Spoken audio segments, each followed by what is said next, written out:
Itu tadi Ndoro, Mas Suntilaun. Bagaimana kalau kita panggil wakil dari Marginal untuk ngobrol sama kita? Perlu. Kamu kembali. Oh iya. Oh iya. Minggir lagi ya. Mari kita panggil Muhammad Istrofil alias Mike Marginal. Wah. Sesama anak pang. Sesama anak pang. Oke. Mike, mulai kapan Anda dan teman-teman mulai menyuarakan kritik, protes melalui musik? Untuk ukuran komunitas, dalam hal di sini kita ngebuka rumah singgah ya, rumah terbuka. Kita ngebuka itu tahun 96 akhir ya, 22 Desember. Itu awal mula teman Anda dan teman-teman mulai menyuarakan apa yang Anda lihat dan Anda rasakan di sekitar ya, dan juga dirasakan oleh masyarakat luas. Musik sebagai pilihan, mengapa?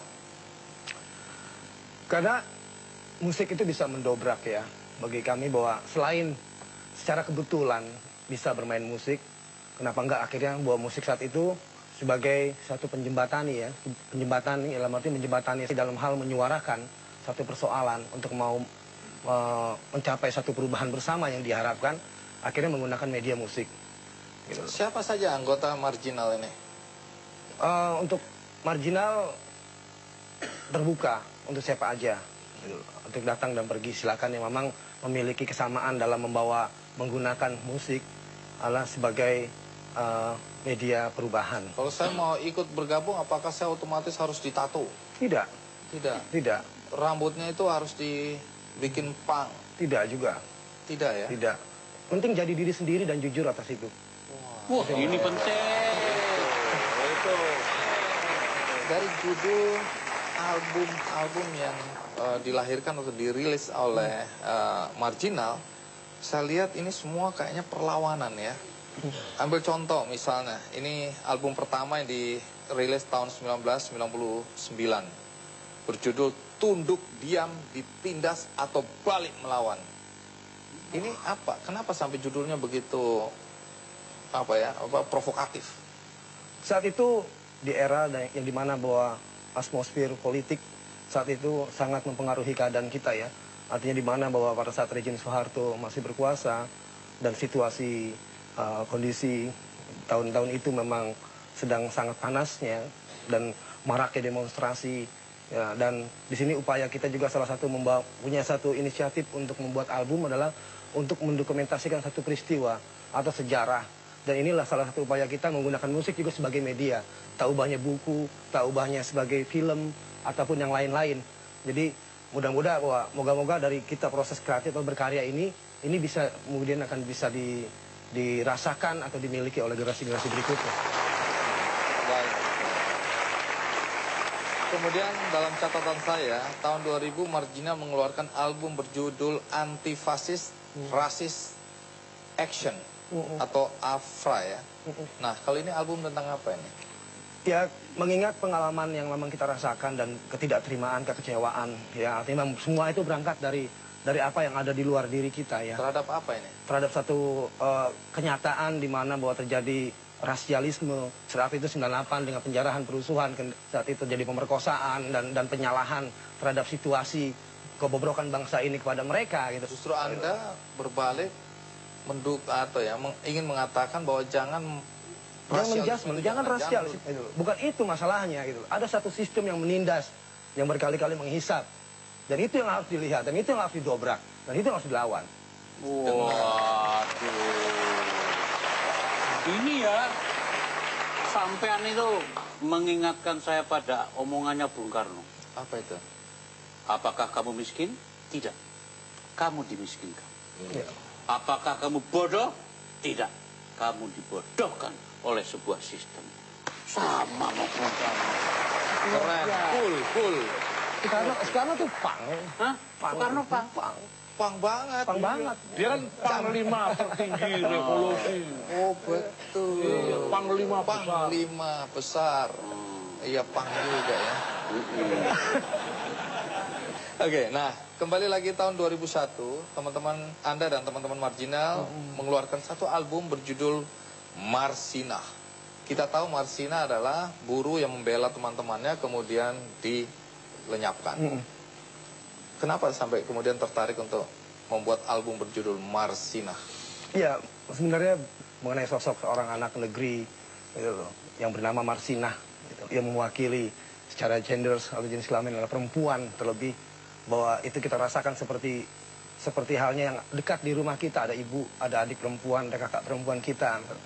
Ya nggak ngebayangin aja gitu kondisinya ketika terjadi kepada orang-orang terdekat kita, dibuang begitu saja. Tunggu dulu, Anda kelihatan emosional banget ketika menyatakan soal pembelaan terhadap perempuan. Padahal gaya berdandan Anda ini seperti ini tapi perasaan halus ya. Belaan terhadap kaum buruh tapi juga kaum perempuan ya. Baik, menarik. Dan masih ada lagi Predator, dan yang juga saya catat adalah Partai Marginal. Partai Marginal, apa memang ada keinginan membuat atau mendirikan partai? Jadi kita memang saat itu untuk merespon pemilu tahun 2009 ya, saat itu kita akhirnya membuat hal yang sarkasme ya, artinya yang mengolok-olok aja lah. Dengar-dengar Anda ini bukan cuma pernah pentas di mana-mana di Indonesia, tapi juga pernah ke Malaysia dan Jerman ya. Kalau sekarang boleh tahu, apa yang menjadi kerisauan Anda bersama teman-teman? Iya, banyak sekali ya. Bahkan nyaris akhirnya tidak menjadi jelas. Artinya, ya, kalau mau dikatakan jujur, selama ini hanya sekedar bagaimana untuk bisa bertahan hidup. Padahal, dalam artian bahwa ada satu pengakuan atas kemerdekaan, gitu. Tapi bahwa hal-hal tersebut akhirnya tidak mampu untuk dirasakan ya, keberadaannya. Tapi dalam artian kita menyikapi dengan satu proses kreatif ya.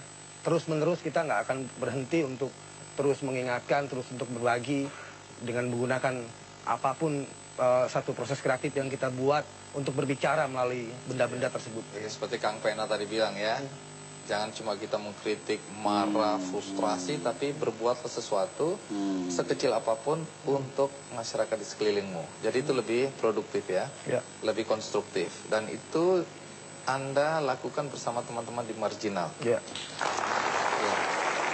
Di antara berempat ini ternyata yang paling orang merdeka itu dia. Lihat dia. Mulai hari ini. Nah, itu. Merdeka luar biasa. Ya, kita tunggu aja setelah duduknya ikutan, tinggal ditatonya Bang Andi. Luar biasa. Baik. Doro, Sentilan, Mas Sentilon, di akhir acara ini saya ingin membagikan satu buku bagus, bermanfaat bagi kita semua, terutama untuk jiwa. Judulnya Lupa Indonesia. Wah, pengarangnya Sujiwo Tejo. Ya.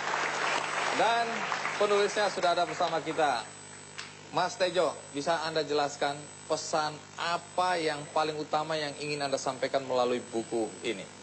Kita udah lupa semua. Misalkan kita lupa Mas Andi bahwa tadi Michael dari PANG itu, pernah nggak sih KPK manggil koruptor atau yang menyuap pejabat pakaiannya PANG? Nggak ada. Nggak ada, justru orang PANG itu yang nggak pernah korupsi. Wah. Dan pernah nggak kita ingat bahwa orang marah disamakan sama kebo, berarti kita lupa Indonesia. Kebo itu sejarah yang istimewa. Banyak orang sakti, Kebo Marcuet. Bapaknya Joko Tingkir, Kebo Kenongo. Kebo. Jadi mestinya bangga. Ini jadikan olok-olok. Karena Berarti kita lupa. Banyak juga demonstran yang marah ketika water cannon nyemprot air ke mereka. Mereka lupa bahwa kita itu menganut prinsip dari rakyat untuk rakyat. Itu kan dibeli dari uang rakyat water cannon untuk nyemprot rakyat. Iya kan? Iya. Baik. Enggak, satu yang lupa. Apa? Semua orang GR mencalonkan diri jadi presiden karena lupa Indonesia. Mereka lupa nggak nanya kita dulu, kita bersedia nggak dicalonkan jadi rakyat? Belum ada kan surveinya kan? Belum ya. Kalau nggak mau gimana kita menolak jadi rakyat gimana? Tanya dulu dong ke kita semua. Pinter ya ini. Iya. Betul ya. Iya, obatnya tadi Belum diminum obatnya. Baik, dengan demikian saya yakin Anda pasti penasaran apa isi buku Lupa Indonesia ini. Dan saya akan bagikan satu-satu untuk semua yang hadir di... Dan bagi Anda tentu saja yang berada di rumah, Anda bisa mendapatkan buku ini melalui website kickandy.com dan gratis. Semoga acara ini bermanfaat. Sampai jumpa.